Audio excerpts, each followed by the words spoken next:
Okay, so there's 3 parts to stone setting.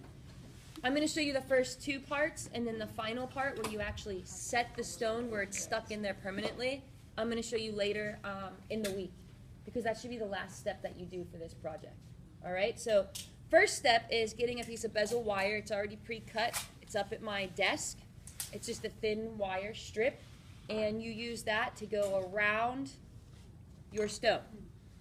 So the way that you do that, this is what yours will look like. Yours are kind of bigger. I'm going to do it on a small one just so I don't waste one of those larger stones, okay? So you're going to take your strip. You're going to find the middle, like estimated.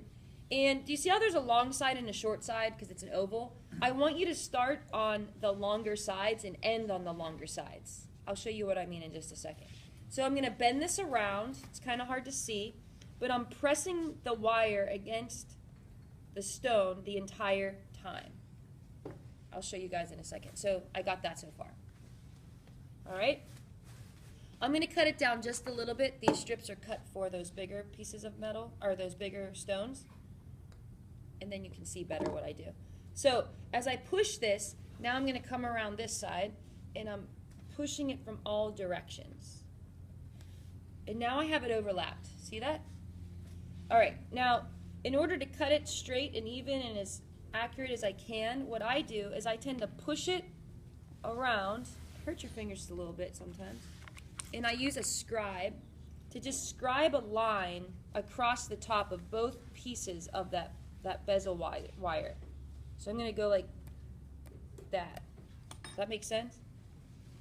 It's really hard to see, but I drew like a line across the 2 tops of the bezel wire so that when I take it off the stone, I can line it up, and I'm going to cut through both pieces.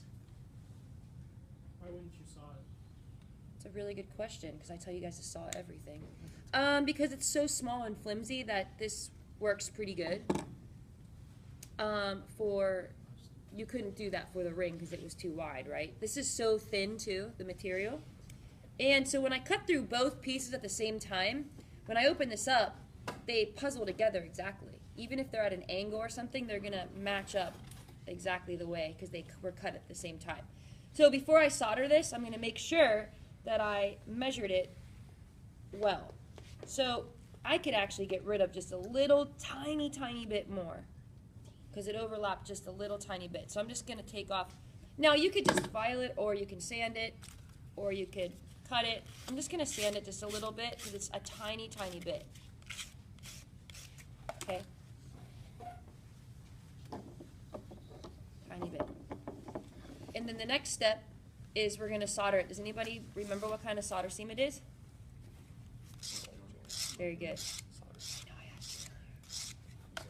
Now, if I'm going to do multiple solder seams with this stone setting, what solder should I start out with? Hard. Very good. All right.